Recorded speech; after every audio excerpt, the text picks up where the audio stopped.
महाशिवरात्रि पर इस बार हो जाओ सावधान, वरना भोलेनाथ का झेलना पड़ेगा।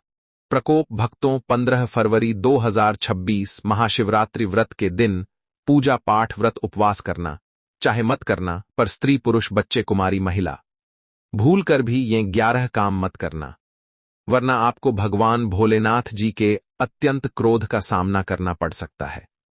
प्रिय भक्तों, शिव महापुराण में कुछ ऐसे कार्यों के बारे में बताया गया है जिसे यदि कोई भी स्त्री या पुरुष जाने अनजाने में भी महाशिवरात्रि के दिन कर लेता है, तो ऐसे लोगों को भगवान शिव ना तो धरती लोक पर और ना ही परलोक में माफ करते हैं। इन कार्यों को करने वाले लोग जीते जी तो नर्क भोगते ही हैं, मरणोपरांत भी इन्हें नर्क की ही प्राप्ति होती है। इसीलिए भक्तों, आज की यह वीडियो प्रत्येक शिव भक्त के लिए अत्यंत ही महत्वपूर्ण होने वाली है। इसीलिए भक्तों, इस वीडियो को शुरू से लेकर अंत तक बिना भगाए पूरा जरूर देखिएगा। दोस्तों, हमारे हिंदू धर्म में प्रत्येक महीना और तिथि किसी न किसी देवी देवता से जुड़ी होती है। जैसे ज्येष्ठ का महीना सूर्य नारायण जी को, चैत्र का माता दुर्गा को, कार्तिक का भगवान विष्णु को, ठीक उसी प्रकार फाल्गुन मास की यह महाशिवरात्रि त्रिलोक नायक भगवान शिव को समर्पित होती है। शास्त्रीय मान्यता के अनुसार महाशिवरात्रि के दिन ही भगवान शिव और माता पार्वती का विवाह संपन्न हुआ था। एक छोटी सी कथा यह भी है कि इसी दिन महादेव प्रथम बार ज्योतिर्लिंग के रूप में प्रकट हुए थे। इसलिए कहा जाता है कि इस पावन तिथि पर जो भी व्यक्ति भगवान शिव पार्वती की पूजा आराधना करता है और उनसे जुड़े शास्त्र प्रमाणित उपायों को कर लेता है, उसके पूरे जीवन में उसे धन, अन्न, वस्त्र आदि सुख सुविधाओं के लिए कभी चिंतित नहीं होना पड़ता। साथ ही ज्योतिष शास्त्र के अनुसार 15 फरवरी 2026 को महाशिवरात्रि पर चंद्रमा अपनी स्वराशि मकर में होंगे और श्रवण नक्षत्र का दुर्लभ संयोग रहेगा। इसका प्रभाव सभी 12 राशियों पर पड़ेगा। इसलिए आप कमेंट में अपनी राशि जरूर बता दें, ताकि आपकी राशि के अनुसार उचित उपाय हम आपको बता सकें।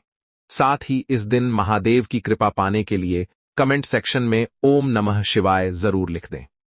भक्तों, हमारे शास्त्रों में महाशिवरात्रि के महत्व का वर्णन करते हुए कहा गया है कि जो भी मनुष्य अपने जीवन काल में एक बार भी सच्ची श्रद्धा से महाशिवरात्रि का व्रत रख लेता है, उसे पूरे जीवन में कभी भी पितृदोष, मंगल दोष या राहु दोष का सामना नहीं करना पड़ता।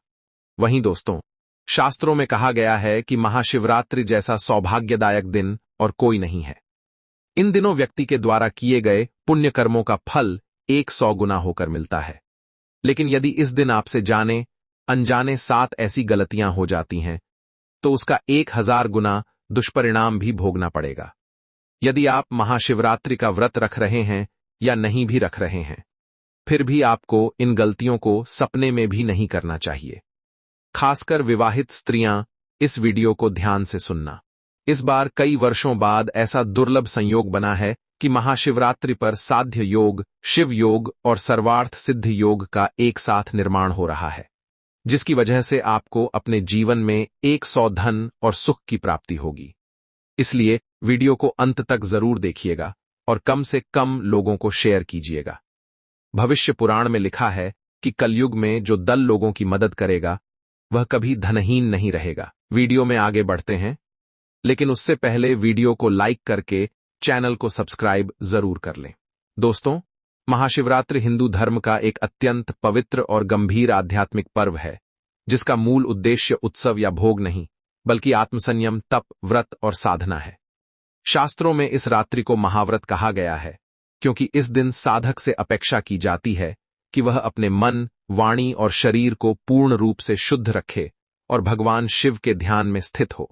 शिवपुराण में वर्णित शिवरात्रि व्रत के विधान में उपवास, रात्रि जागरण, ब्रह्मचर्य और शुद्ध पूजा का स्पष्ट उल्लेख मिलता है, जिससे यह सिद्ध होता है कि शिवरात्रि का संबंध इंद्रिय विजय और चित्त शुद्धि से है, न कि किसी प्रकार के नशे या प्रमाद से।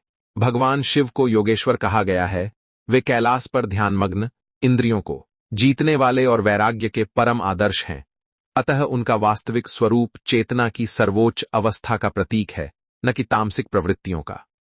आज समाज में यह धारणा प्रचलित हो गई है कि शिवरात्रि के दिन भांग या अन्य नशीले पदार्थों का सेवन करना शिव भक्ति का अंग है। परंतु जब इस मान्यता को शास्त्रीय दृष्टि से देखा जाता है तो इसका कोई प्रत्यक्ष प्रमाण वेदों, उपनिषदों या प्रमुख पुराणों में नहीं मिलता। कहीं भी ऐसा श्लोक उपलब्ध नहीं है जिसमें यह कहा गया हो कि शिवरात्रि के दिन भांग का सेवन करना चाहिए। इसके विपरीत शास्त्रों में व्रत और उपासना के समय संयम और सात्विकता पर विशेष बल दिया गया है। भगवद गीता में आहार को सात्विक, राजसिक और तामसिक 3 श्रेणियों में विभाजित किया गया है और वहां सात्विक आहार को आयु, बल, आरोग्य और प्रसन्नता बढ़ाने वाला बताया गया है। आयु सत्वबलारोग्य सुख प्रीति विवर्धनाः रस्याः स्निग्धाः स्थिरा हृदया आहाराः सात्विक प्रियाः। इसके विपरीत तामसिक आहार के विषय में कहा गया है यात्यामन गतरसन पूति पर्युषितन च यत् उच्छिष्टम्पि चामेध्यन भोजनन तामसप्रियम। नशीले पदार्थ मन को भ्रमित करते हैं, चेतना को स्थिर करने के बजाय उसे असंतुलित करते हैं और इस प्रकार तामसिक गुण को बढ़ाते हैं, जो व्रत और साधना के मूल भाव के विपरीत है। भगवान शिव योग के आदि गुरु माने जाते हैं और योग का मूल आधार इंद्रिय संयम और ब्रह्मचर्य है। पतंजलि योग सूत्र में स्पष्ट कहा गया है ब्रह्मचर्य प्रतिष्ठायां वीर्यलाभः, अर्थात ब्रह्मचर्य और संयम की प्रतिष्ठा से आध्यात्मिक बल की प्राप्ति होती है। जहां साधक से अपेक्षा की जाती है कि वह मन को स्थिर रखे और चेतना को ऊर्ध्वगामी बनाए, वहां नशीले पदार्थों का सेवन साधना को उन्नत करने के स्थान पर बाधित करता है। शिव भक्ति का अर्थ चेतना को ऊंचा उठाना है, जबकि नशा चेतना को नीचे की ओर ले जाता है। अतः दोनों के उद्देश्य एक दूसरे के विपरीत हैं। यह भी समझना आवश्यक है कि शिव को औघड़ कहना उनके वैराग्य और सांसारिक आसक्ति से मुक्त होने का प्रतीक है, न कि नशे में लिप्त होने का। औघड़ता का अर्थ है बाह्य आडंबरों से परे रहना और परम सत्य में स्थित होना। लोक परंपराओं और प्रतीकात्मक कथाओं के कारण भांग को शिव से जोड़ दिया गया, परंतु इसे शास्त्रीय आदेश मान लेना उचित नहीं है। शास्त्रों का स्पष्ट संकेत यही है कि व्रत के दिन ऐसा कोई कर्म नहीं करना चाहिए जिससे बुद्धि भ्रमित हो और इंद्रिय संयम भंग हो, क्योंकि व्रत का उद्देश्य आत्मशुद्ध है, न कि प्रमाद। अतः शास्त्रीय दृष्टि से यह निष्कर्ष निकलता है कि शिवरात्रि का पर्व संयम, सात्विकता और ध्यान का पर्व है और भांग जैसे तामसिक पदार्थों का सेवन इस भाव के अनुरूप नहीं है। सच्ची शिवरात्रि वही है जिसमें साधक अपने भीतर के अज्ञान, प्रमाद और आसक्ति का त्याग कर शिव तत्व में स्थित होने का प्रयास करे, क्योंकि भगवान शिव बाहरी भोग से नहीं बल्कि आंतरिक शुद्धि और सच्ची साधना से प्रसन्न होते हैं। चलिए जानते हैं अगली गलती के बारे में। सबसे पहला कार्य माता तुलसी से जुड़ा है। भगवान भोलेनाथ की पूजा में भूलकर भी तुलसी के पत्तों का प्रयोग नहीं करना चाहिए। शिवजी ने तुलसी के पति जालंधर का वध किया था, जिससे क्रोधित होकर तुलसी ने श्राप दिया था कि उनकी पूजा में तुलसी वर्जित रहेगी। यदि आप ऐसा करते हैं तो पुण्य के बदले पाप मिलेगा। हां, आप शाम को तुलसी के समक्ष घी का दीपक जरूर जलाएं, पर महिलाएं बाल खोलकर पूजा ना करें। दूसरी गलती मांस, मदिरा का प्रयोग। ब्रह्मवैवर्त पुराण के अनुसार महाशिवरात्रि पर महादेव माता पार्वती के साथ धरती पर विचरण करते हैं। ऐसे में जो तामसिक भोजन करता है उसके घर से लक्ष्मी जी सदा के लिए चली जाती हैं। तीसरी गलती व्रत के नियम। गर्भवती स्त्रियों, बच्चों और बुजुर्गों को निर्जला व्रत नहीं करना चाहिए। वे फलाहार कर सकते हैं। यदि महिलाएं पीरियड्स में हैं तो वे व्रत रख सकती हैं, पर पूजन सामग्री या मंदिर को स्पर्श ना करें।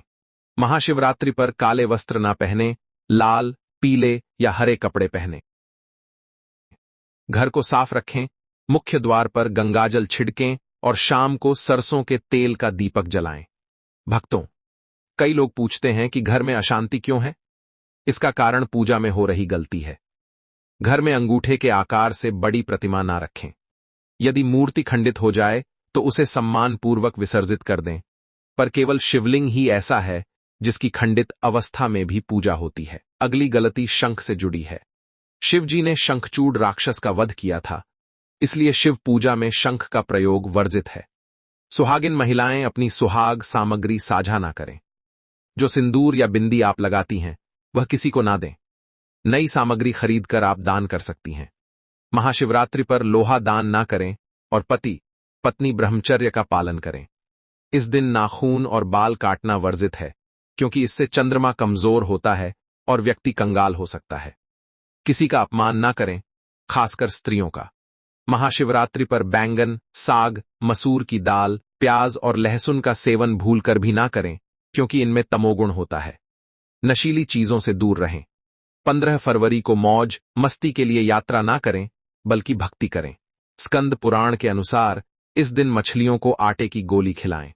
शाम को शिव मंदिर में एक घी का दीपक जरूर जलाएं। गौ माता को ताजी रोटी और हरी घास खिलाएं। कुत्तों को रोटी दें, क्योंकि वे काल भैरव के वाहन हैं। प्यासे को पानी या शरबत पिलाएं। नौकरी और सफलता के लिए उपाय: एक दूर्वा घास और एक लोटा जल लें। मंदिर जाकर 11 बार श्री शिवाय नमस्तुभ्यम का जाप करें और दूर्वा को शिवलिंग पर ऐसे चढ़ाएं कि डंठल जलाधारी की ओर हो। फिर जल चढ़ाएं। गणेश जी को 21 दूर्वा की माला चढ़ाएं। अंत में महाशिवरात्रि पर गाय के पंचामृत का सेवन करें, बिना शिवलिंग पर चढ़ा हुआ। इससे आपका सोया भाग्य जाग उठेगा। ऋतु फल जैसे आम, केला, सेब अर्पित करें, पर नाशपाती और सीताफल से बचें। मखाने की खीर महादेव को प्रिय है। सात्विक रहें और महादेव की कृपा पाएं। इसीलिए दोस्तों, इस वीडियो को शुरू से लेकर अंत तक बिना भगाए पूरा जरूर देखना। दोस्तों, वैसे तो हिंदू पंचांग के अनुसार हर माह में मासिक शिवरात्रि आती है, पर फाल्गुन माह के कृष्ण पक्ष में पड़ने वाली इस महाशिवरात्रि का महत्व शास्त्रों में बहुत अद्भुत बताया गया है। शिव महापुराण के अनुसार महाशिवरात्रि का व्रत करने से व्यक्ति को जन्म, मरण के चक्र और यमराज की यातना से मुक्ति मिल जाती है। जो भी इस व्रत को श्रद्धापूर्वक करता है, यदि उसकी कुंडली में कोई भारी दोष है, तो वह भी शांत हो जाता है। इसलिए इस शिवरात्रि को अत्यंत कल्याणकारी माना जाता है। शास्त्रीय मान्यता है कि जो भी व्यक्ति इस महाशिवरात्रि के व्रत को रख लेता है, उसे जीते जी सभी भौतिक सुख सुविधाएं प्राप्त होती हैं। एवं व्रत के प्रभाव से ऐसे लोग अंत समय में सीधे भगवान के धाम यानी कि शिवलोक को जाते हैं। इस व्रत की विशेषता बताते हुए कहा गया है कि यदि कोई व्यक्ति किसी कारणवश महाशिवरात्रि का निर्जल व्रत नहीं भी रख सकता है, फिर भी यदि वह बताए गए तरीके से भगवान की पूजा आराधना करता है एवं शास्त्रों में बताया गया सिर्फ यह एक उपाय कर लेता है, तो उसे भगवान शिव एवं माता गौरी का अद्भुत आशीर्वाद प्राप्त होगा। दोस्तों, वीडियो में आगे बढ़ते हैं, लेकिन उससे पहले यदि आप इस पावन पर्व पर अपने और अपने संपूर्ण परिवार के ऊपर भगवान भोलेनाथ और माता पार्वती की असीम कृपा प्राप्त करना चाहते हैं, तो कमेंट सेक्शन में हर हर महादेव लिखकर हमारे चैनल को सब्सक्राइब जरूर कर लें। साथ ही आप अपनी राशि भी कमेंट बॉक्स में जरूर लिख दें, ताकि हम आपको आपकी राशि के अनुसार उपाय बता पाएं। दोस्तों, शास्त्र अनुसार फाल्गुन माह की महाशिवरात्रि भगवान शिव को प्रसन्न करने की सबसे उत्तम तिथि है। इस बार यह शिवरात्रि और भी खास है, क्योंकि यह रविवार के दिन पड़ रही है और पारण सोमवार को है। इसे महासंयोग माना जाता है। इस दिन जो भी मनुष्य शिवलिंग की पूजा आराधना करता है,